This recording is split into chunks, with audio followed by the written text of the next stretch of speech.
Hello guys, welcome to Shweta classes YouTube channel and this is Shweta Tomar. हम लोग अपना एक न्यू चैप्टर स्टार्ट कर चुके हैं जिसका नाम है electric current and it's effects, है ना। और कल एक पार्ट हमने किया था और कल के पार्ट में हमने सीखा था कि कैसे हम सेल को यूज करते हैं, बैटरी किसको बोलते हैं और कैसे हम एक क्लोज सर्किट बनाते हैं। ठीक है। और साथ ही साथ हमने ये भी पढ़ा था कल कि हम अपने इस electric current and effects chapter में कैसे साइंस को पढ़ते हैं। साइन साइन है ना।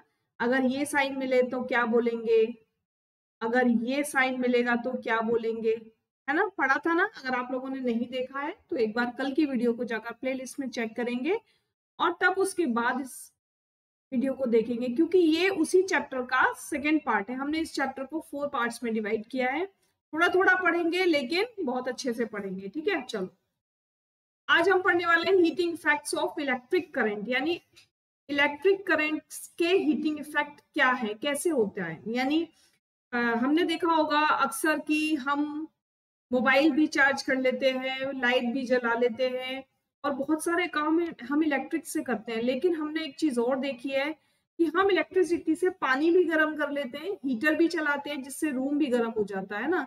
तो वही सब इफेक्ट्स हम आज देखने वाले हैं।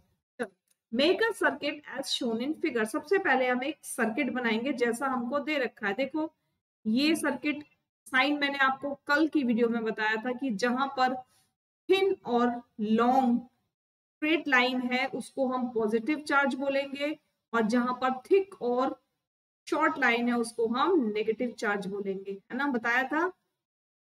Take about 10 centimetre long piece of nichrome. ये ध्यान रखना, नाइक्रोम यानी जब भी हम अपने रूम हीटर की बात करते हैं या जब भी हम उस हीटर की बात करते हैं जो ओल्ड टाइम में यूज किया जाता था, एक गोल सा हीटर होता था जिसको प्लग ऑन करने पर वो उसके अंदर लगा हुआ वायर बर्न होने लगता था और वो रेड कलर का हो जाता था, है ना। हीटर सबने देखा होगा, मोस्टली घरों में होगा वो पुराना heater.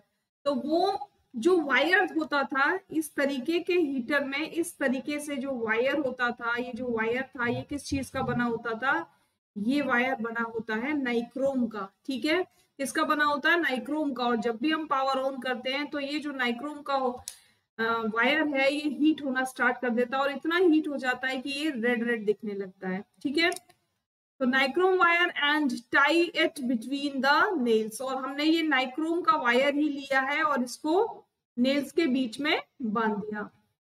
You can get nichrome wire from an electric repair shop or you can use a piece of discarded coil of an electric heater।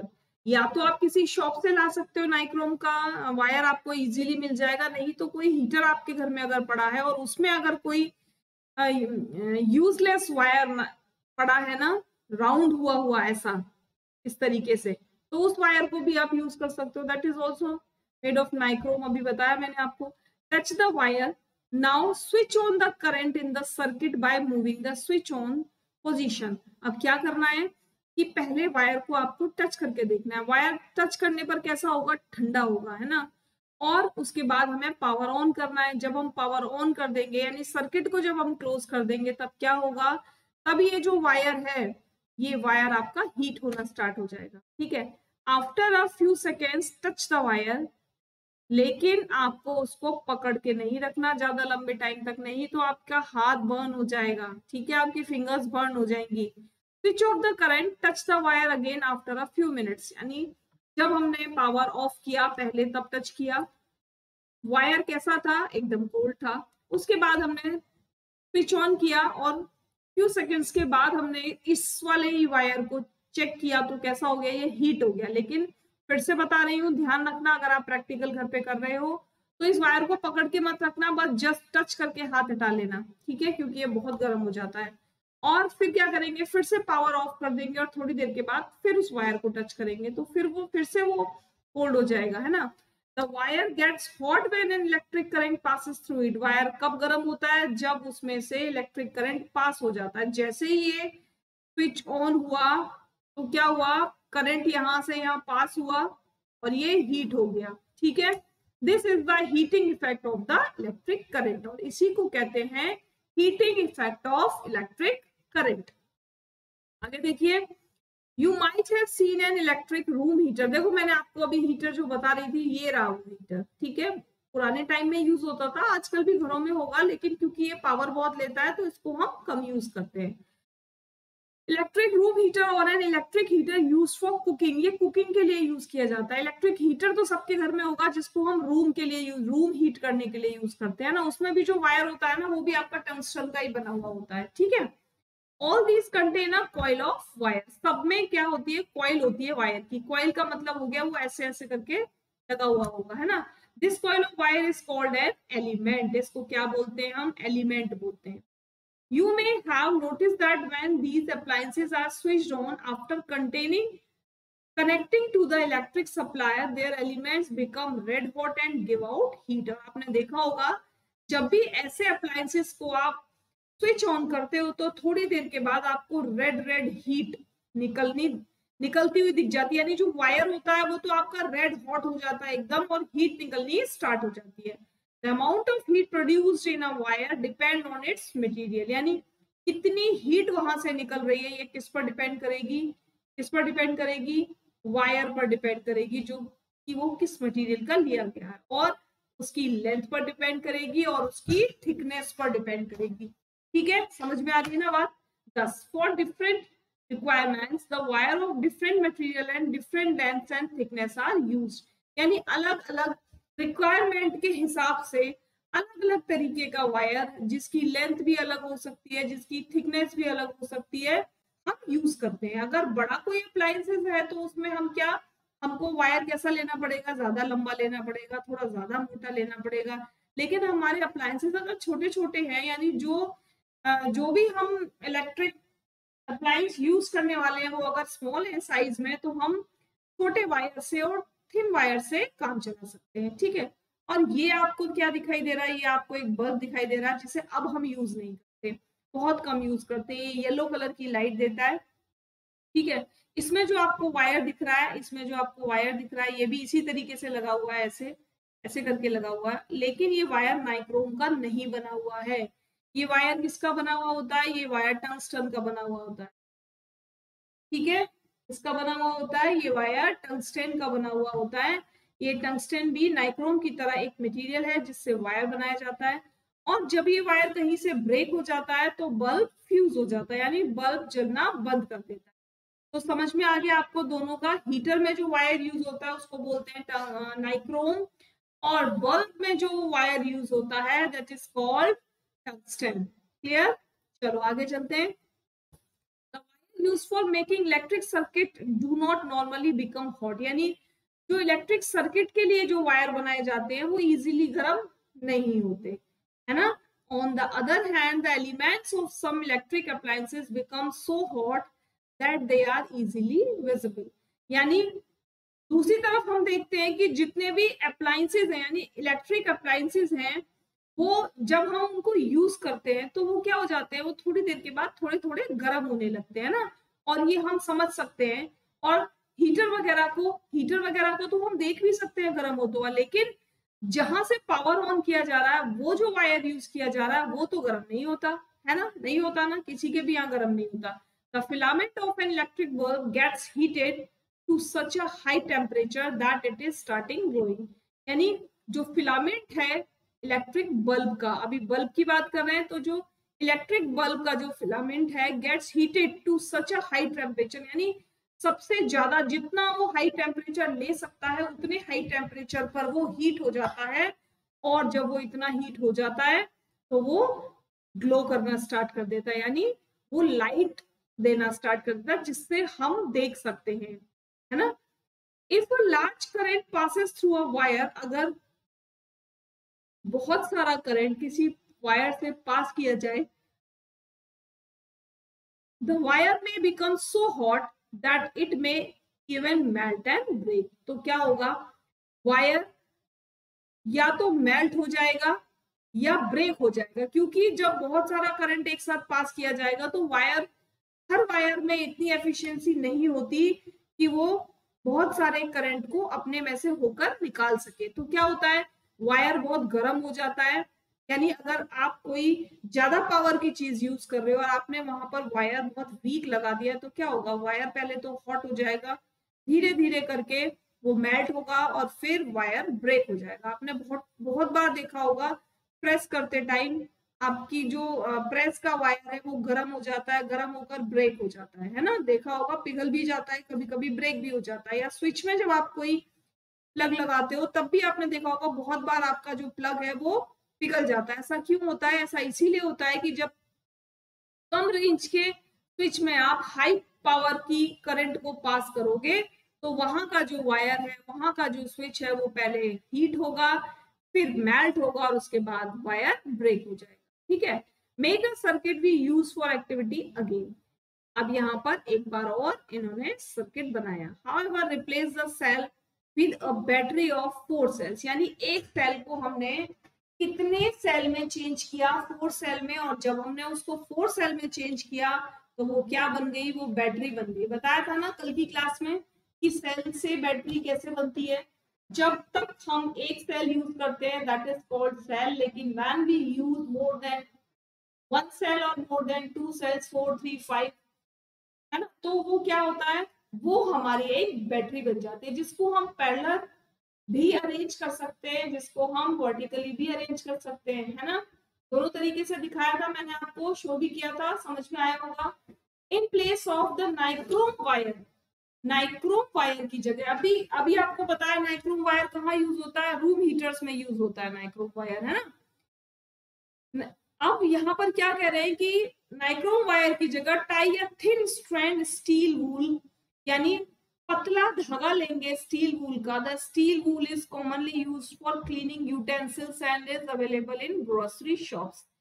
Kitchen में आपने देखा होगा एक लोहे का जूना आपके यहाँ रखा रहता है सबके यहाँ, जिससे हम ऐसे यूटेंसिल्स को क्लीन करते हैं जो इजीली क्लीन नहीं हो पाते। यहाँ पर उसी की बात हो रही है। ठीक है, तो स्टील वूल ले लिया, पतला एक स्ट्रैंड ले लिया उसका। If there are any fans in the room, अगर आपके घर में कोई फैन है, स्विच देम ऑफ, उसको ऑफ कर दो। यानी जहां पर आप प्रैक्टिकल कर रहे हो, जहां पर आप ये एक्टिविटी करने वाले हो, वहां के फैन को आप ऑफ कर दो। Now pass the current through the circuit for some time. और अब जो सर्किट आपने, ये वाला सर्किट, ये वाला सर्किट, ये जो सर्किट आपने नाइक्रोम से बनाया था ना, ये सर्किट नाइक्रोम से बनाया था। अब इस सर्किट को आपको किससे बनाना है? स्टील वूल के थिन स्ट्रैंड से बनाना है। ठीक है, observe the strand of steel wool carefully, note what happen, यानी आपको ऑब्जर्व करना है उस स्टील वूल को, स्ट्रैंड को केयरफुली, और फिर नोट भी करना है कि हुआ क्या। Does the strand of steel wool melt and break, क्या वो स्टील वूल जो है, स्ट्रैंड है जो स्टील वूल का बना हुआ है, वो मेल्ट और ब्रेक हो जाता है? ठीक है, wire made from some special materials melt quickly and break when large electric current are passed through them। अभी अभी हमने डिस्कस किया था कि बहुत सारे तार ऐसे होते हैं जो पिघल जाते हैं, बहुत सारे तार ब्रेक हो जाते हैं। क्यों? क्योंकि जब उनमें से हम बहुत लार्ज इलेक्ट्रिक करंट पास करते हैं तो वो इसको बेयर नहीं कर पाते और वो या तो मेल्ट हो जाएंगे या फिर वो ब्रेक हो जाएंगे। ठीक है, these wires are use for making electric fuses. और ये वाले जो वायर है, ये वायर आपको दिखाई दे रहे हैं, यानी जो स्टील वूल के वायर, अभी हमने बात की ना, स्टील वूल के जो थिन वायर होते हैं, उन वायर को हम कहाँ यूज करते हैं? हम इलेक्ट्रिक फ्यूज बनाने में यूज करते हैं। ठीक है, in all building fuses are inserted in all electric circuits, यानी जितनी भी आपकी बिल्डिंग्स होती हैं वहां पर हम हर जगह, यानी किसी भी घर में आप देखोगे तो वहां आपको एक बोर्ड लगा दिखेगा जिसमें फ्यूज भी लगा हुआ होगा। इससे क्या होता है, जब बहुत हाई पावर की वोल्टेज आपके घरों में अचानक आ जाती है तो सबसे पहले ये जो फ्यूज है यही उड़ जाते हैं, यानी ये जो वायर है ना, ये ब्रेक हो जाते हैं। समझ में आया कि हम स्टील वूल का जो थिन स्ट्रैंड है वो क्यों यूज करते हैं? क्योंकि ये बहुत ज्यादा हाई पावर की इलेक्ट्रिसिटी को बेयर नहीं कर पाता, और जैसे ही हाई पावर की इलेक्ट्रिसिटी आती है ये यहीं से ब्रेक हो जाता है। और जैसे ही फ्यूज ब्रेक हो जाएगा तो जो आपके घर की इलेक्ट्रिसिटी है ना, वो डंप होने से बच जाएगी। अगर आप फ्यूज नहीं यूज करोगे, डायरेक्ट आपके घर में इलेक्ट्रिक करंट पास हो रहा है, और वो अचानक से अगर हाई पावर का आ जाएगा तो आपके घर के सारे बल्ब पंखे सब फ्यूज हो जाएंगे। ठीक है, तो समझ में आया कि हम फ्यूज क्यों यूज करते हैं और फ्यूज में कौन सा वायर यूज करते हैं। समझ में आ गया, क्लियर हो गई ना बात सबको। ठीक है, there is a maximum limit on the current when current which can safely flow through a circuit. यानी जब हमारे घरों में लाइट दी जाती है या कहीं पर भी जब करंट को पास किया जाता है तो एक मैक्सिमम लिमिट होती है उसको कहीं पर भी पास करने की। उससे ज्यादा करंट पास नहीं किया जाता। अगर उससे ज्यादा पास करंट किया जाता है तो ये जो आप फ्यूज देख रहे हैं ये सभी के घर में होते हैं, ये सेफ्टी गार्ड की तरह काम करते हैं और ये हमें हमारे घर के जो वायर सिस्टम है उसको फ्यूज होने से, उसको डंप होने से बचा देते हैं। ठीक है, if by accident the current exceeds this safe limit the wire may become overheated and may cause fire. क्या होगा, अगर अचानक से कभी करंट बहुत एक्सेस में आ गया तो जो आपके घरों में वायर लगे हुए हैं सारे, वो क्या होंगे, पहले तो वो ओवरहीट हो जाएंगे यानी बहुत तेज गर्म हो जाएंगे और धीरे धीरे करके हो सकता है उसमें आग भी लग जाए। आपने सुना होगा कि बहुत इलेक्ट्रिक करंट तेज पास हो गया इसीलिए वहां पर शॉर्ट सर्किट हो गया। तो वो शॉर्ट सर्किट जो होता है वो इसी वजह से होता है। ठीक है, जब बहुत ज्यादा ओवर हीटेड हो जाते हैं वायर, बहुत ज्यादा इलेक्ट्रिक करंट उनमें पास हो जाता है, वायर ओवर हीटेड हो जाते हैं, तब वहां पर फायर लग सकती है ना, चांसेस होते हैं कि फायर कॉज हो जाए। If a proper fuse is there in a circuit, अगर हम प्रॉपर फ्यूज यूज करेंगे सर्किट में, it will blow off and break the circle. क्या होगा, अगर हमने फ्यूज नहीं यूज किया तो हमारे घर की जो वायर है सारी की सारी क्या हो जाएगी, ब्लास्ट हो जाएगी और वहां पर आग भी लग सकती है। लेकिन अगर हम फ्यूज यूज करते हैं अपने अपने मेन सर्किट बोर्ड में, अगर हम फ्यूज यूज करते हैं तो कितनी भी तेज करंट आ जाए, कितना भी एक्सेस में करंट पास हो, हमारे घर का केवल ये जो फ्यूज है ये फ्यूज उड़ेगा। बाकी आपकी जो इलेक्ट्रिसिटी है, बाकी जो आपकी वायर सिस्टम है, उसको कहीं पर भी कोई नुकसान नहीं पहुंचेगा। ठीक है, अ fuse is thus a safety device which prevents damage to electrical circuit and possible fire। ये जो फ्यूज है ये एक तरीके से सेफ्टी गार्ड की तरह हमारे घर में काम करते हैं। इलेक्ट्रिक सर्किट को बचाने के लिए, पूरे के पूरे इलेक्ट्रिक सर्किट को बचाने के लिए ये एक सेफ्टी डिवाइस की तरह वर्क करते हैं। ठीक है, समझ में आया, तीनों बातें समझ में आ गई अच्छे से। तो एक बार फटाफट से सभी लोग कमेंट करेंगे, शेयर करेंगे, लाइक करेंगे। ठीक है, चलिए देखो, N electric bulb is use for light but it also gives heat. जो बल्ब होते हैं वो लाइट तो हमें देते ही देते हैं, लेकिन उसके साथ साथ हमें क्या देते हैं, उनसे हमें हीट भी मिलती है। गर्मियों में अक्सर देखा होगा जो येलो वाले बल्ब जलते हैं, हम क्या बोलते हैं, भाई बहुत गर्मी दे रहा है, ये बल्ब को बंद कर दो, है ना। तो क्यों होता है ऐसा, क्योंकि लाइट जो बल्ब है हमें वो लाइट के साथ साथ हीट भी देते हैं। दिस इज नॉट डिजायरेबल, ये डिजायरेबल तो नहीं है। This result in the wastage of electricity, और इसीलिए क्या होता है, इलेक्ट्रिसिटी बहुत वेस्ट हो जाती है। ठीक है, this wastage can be reduced by using fluorescent tubelight in place of the bulb. अब हम क्या करते हैं, अब हम उन बल्ब्स को यूज नहीं करते, यानी अब हम ये वाले बल्ब यूज नहीं करते। क्यों, क्योंकि लाइट इनमें पास होगी, ये लाइट भी देंगे साथ के साथ हीट देंगे, लेकिन जब ये हीट दे रहे हैं इसका मतलब कुछ एक्स्ट्रा इलेक्ट्रिसिटी वेस्ट हो रही है ना, जितनी हमें नहीं चाहिए उससे ज्यादा इलेक्ट्रिसिटी वेस्ट हो रही है। तो अब हमने क्या किया, इन बल्ब को यूज करना बंद कर दिया, है ना। इसकी जगह हम क्या यूज करते हैं, इसकी जगह हम फ्लोरोसेंट, जो हमारी ट्यूबलाइट आती है, फ्लोरोसेंट बल्ब आते हैं, वो हम यूज करते रहते हैं ना। और क्या बोलते हैं इसको, इसको बोलते हैं CFL यानी कॉम्पैक्ट फ्लोरोसेंट लैंप्स। ठीक है, also reduces wastage and can be fixed in the ordinary bulb holder. और ये इतनी इजी है, इतनी इजीली हम इनको लगा सकते हैं। जिस होल्डर में हमने बल्ब लगाया था उसी होल्डर में भी हम इनको भी लगा सकते हैं। और आज के टाइम में हम CFL की तरह जगह क्या यूज करते हैं, हम अपनी और भी लाइट बचाने के लिए LED बल्ब यूज करते हैं। ठीक है, क्या यूज करते हैं, LED बल्ब। इसकी फुल फॉर्म क्या होती है, लाइट एमिटिंग डायोड। ठीक है, अब हम एलईडी बल्ब, एलईडी ट्यूब, ये सब चीजें यूज करते हैं। आपने देखा होगा स्ट्रीट लाइट भी आपने एलईडी की लगी देखी होगी, और ये दूर से चमकती हैं, बहुत ज्यादा रोशनी देती हैं और पावर सबसे कम लेती हैं, ठीक है। हाउ बिफोर बाइंग बल्ब और ट्यूब्स और CFS looks for the ISI mark. जब भी आप कोई इलेक्ट्रिक गैजेट खरीदने जाते हो, कोई इलेक्ट्रिक अप्लायंस खरीदने जाते हो, तो आपको वहां पर क्या देखना होगा, आपको वहां पर आईएसआई मार्क देखना होगा, ठीक है, of the bureau of Indian standard. यानी यहाँ पर ये जो आईएसआई मार्क है ये क्यों देखना चाहिए, क्योंकि इससे हमें ये पता चलता है कि जो हम खरीद रहे हैं वो हमारे खरीदने के लिए बहुत बार चेक किया हुआ है ना। बिल्कुल हम कॉन्फिडेंस के साथ इसको आईएसआई मार्क देखकर अपने किसी भी इलेक्ट्रिक अप्लायंस को खरीद सकते हैं। In fact before buying any electric appliances look for this mark. The ISI mark ensure that the appliances is safe and wastage of energy is minimum। यानी ISI मार्क से हमें ये भी पता चलेगा कि जो अप्लायंसेस हैं वो हमारे लिए यूजफुल है, यानी हम उनको बहुत इजीली यूज कर सकते हैं, सेफली यूज कर सकते हैं, और अपनी लाइट को, अपनी लाइट की जो एनर्जी है उसके वेस्टेज को हम कम से कम कर सकते हैं, ठीक है। समझ में आया? आज का जो टॉपिक है समझ में आ रहा है सभी को? एक बार कमेंट करके बताएंगे।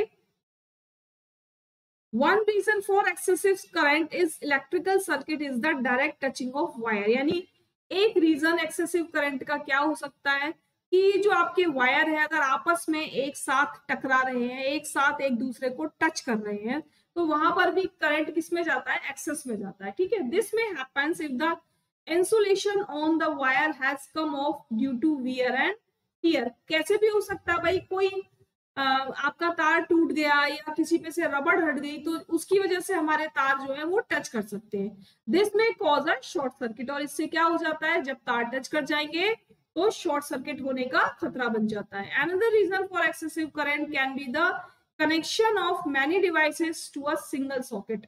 और दूसरा एक्सेसिव करंट का क्या रीजन है कि एक ही सॉकेट में आपने टीवी का स्विच भी लगा दिया, आपने मोबाइल चार्जर भी लगा दिया, आपने अगर आप एसी चला रहे तो आपने एसी का भी लगा दिया, तो यहाँ भी क्या हो जाएगा, वहां से एक्सेसिव करंट ले रहे हैं आप, बहुत ज्यादा करंट ले रहे हैं, जितना वो सॉकेट बियर नहीं कर पा रहा उससे ज्यादा आप उससे ले रहे हैं। तो ये भी रीजन क्या हो जाता है, वहां पर भी वायर गर्म होते हैं, मेल्ट होते हैं और फिर ब्रेक हो जाते हैं ना, शॉर्ट सर्किट हो जाता है। This may cause overload in a circuit. You might have read reports in newspaper about fire caused by short circuit and overloads. पढ़ा है, सबने पढ़ा है, सबको पता है। और क्यों होता है ऐसा, अब ये समझ में आ गया, तो आगे से याद रखना है, कभी भी अपने घर के सॉकेट में एक से ज्यादा या ज्यादा से ज्यादा दो, बस इससे ज्यादा कोई भी प्लग यूज नहीं करेंगे, क्योंकि शॉर्ट सर्किट का खतरा फिर बन जाता है, ठीक है। These days miniature circuit breaker MCB. अब हम फ्यूज की जगह क्या यूज करते हैं, एमसीबी यूज करते हैं, है ना। क्या यूज करते हैं, एमसीबी, सबके घरों में लगी होती है। बाहर बोर्ड पर जाकर देखना, अगर नहीं समझ में आता है तो अपने फादर से या मदर से एक बार पूछना कि हमें एमसीबी बताओ क्या होता है। Are increasingly being used in place of fuses. Fuse की जगह पर अब यूज होती है MCB. These are switches which automatically turn off when current in a circuit exceeds the safe limit। अगर ऐसा कभी होता है कि जो करंट है आपका वो एक्सेस में फ्लो हो रहा है वायर्स में, तो क्या होगा, ये एमसीबी अपने आप स्विच ऑफ हो जाती है, अपने आप नीचे गिर जाती है, हमें इन्हें गिराने की जरूरत नहीं पड़ती। फ्यूज में क्या होता था, फ्यूज में जो हमने स्टील वूल का थिन स्ट्रैंड यूज किया था वो कट ऑफ हो जाता था, वो ब्रेक हो जाता था, तो वो लाइट को बचा लेता था, यानी हमारे वायर्स को डंप होने से और शॉर्ट सर्किट होने से बचा लेता था। लेकिन अब जो हम एमसीबी यूज करते हैं वो भी सेम वर्क करती है और शॉर्ट सर्किट होने से बचा लेती है। जैसे ही एक्सेस में करंट आता है क्या होता है, एमसीबी स्विच ऑफ हो जाती है, you turn them on and the circuit is once again complete. और हम फिर इजीली जाकर उसको ऊपर उठा देते हैं और जो भी हम एक्स्ट्रा यूज कर रहे थे उसको हम सॉकेट में से हटा देंगे और इसको एमसीबी को जाकर हम स्विच ऑन कर देंगे, और बहुत इजीली कोई भी इसको स्विच ऑन कर सकता है, कोई खतरा इसमें नहीं होता। Look for ISI mark on the MCBs also. और हमें एमसीबीज को जब यूज करें या जब हम परचेज करके लाएंगे तो हम एमसीबी में भी क्या देखेंगे, एक आईएसआई मार्क जरूर देखेंगे, ठीक है। समझ में आया? अच्छा लगा? कैसा लगा आज का टॉपिक? सभी लोग बताएंगे मुझे एक बार कमेंट करके। यहाँ जो लोगो दिया हुआ है, इस लोगो पर अगर आप प्रेस करेंगे तो आप लोग मुझे सब्सक्राइब कर सकते हो, और वीडियो पसंद आ रही है तो सब्सक्राइब करने में देर नहीं करना, सभी को लाइक भी करना है, शेयर भी करना है, और कमेंट भी करना है। कमेंट करके बताएंगे कि आपको वीडियो कैसा लगा, ठीक है? एक बार प्लेलिस्ट जाकर चेक करेंगे, मैथ्स की सारी वीडियोस मिलेंगी क्लास 5, 6, 7 और 8 की, जो बिल्कुल एनसीईआरटी बेस्ड है। ईच एंड एवरी क्वेश्चन आपको वहां मिलेगा, विद सॉल्यूशन मिलेगा, कोई शॉर्ट ट्रिक नहीं है वहां पर, ठीक है? चलो, तो कल फिर मिलते हैं इसी के नेक्स्ट पार्ट के साथ। तब तक के लिए थैंक्स फॉर वॉचिंग, बाय।